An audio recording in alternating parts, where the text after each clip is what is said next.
बिस्मिल्लाहिर्रहमानिर्रहीम। फॉरेन के देखने और सुनने वालों को अस्सलाम वालेकुम। पता है कि हर बार तुम्हें किसी चीज़ से दूर किस लिए किया जाता है कि वो तुम्हारे नसीब में नहीं होता। कभी कभी अल्लाह तुम्हें इसलिए भी उस चीज़ से दूर कर देता है ताकि वो तुम्हें अपने करीब कर सके।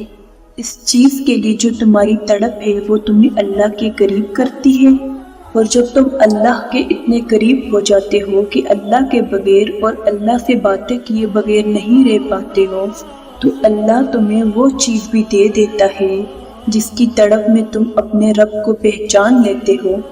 और यही इसकी अता का अंदाज है कि वो पहले तुम्हें मांगना सिखाता है और फिर वहाँ से अता करता है जहाँ से मिलना तुम्हें मुमकिन नहीं लगता। वो तुम्हें तुमसे गुजार कर ही खुद तक लाता है। मुमकिन है कि जो तुम मांग रहे हो इस आजमाइश के बाद वही तुम्हारा सिला हो।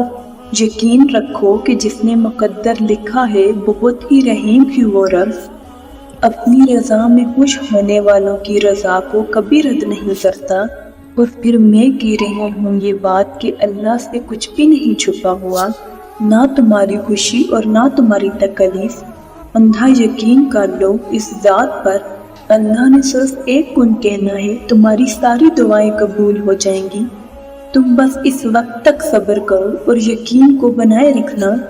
तुम बस इस वक्त तक सब्र करो और यकीन को बनाए रखो, क्योंकि वो मौजज़ा करेगा, ज़रूर ये उसकी शान है। और जब तुम उस यकीन के साथ दुआ करोगे तो सब कुछ मुमकिन हो सकता है। दुआ तो उसे भी खींच लाती है जो तुम्हारे नसीब में नहीं होता।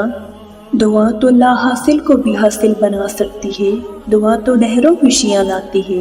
दुआ का असल मरहला ही तो सब्र करना और तवक्कल करना है, और अपने रब पर इतना पुख्ता यकीन रखना कि वो हमारी हर दुआ को सुनने वाला है, हमारी हर तकलीफ को दूर करने वाला है। अगर हम एक बार अपने रब से मांग कर देखेंगे तो फिर देखना वो हमारे नसीब को कैसे बदलता है।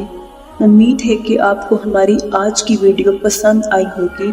अगर आपको हमारी आज की वीडियो पसंद आई है तो हमारे चैनल को लाइक करें, सब्सक्राइब करें और बेल आइकन को प्रेस करना ना भूलिएगा, ताकि हर नई आने वाली वीडियो आप तक मिल सके। मिलते हैं एक नए और टॉपिक के साथ, तब तक के लिए अल्लाह हाफिज़। शुक्रिया।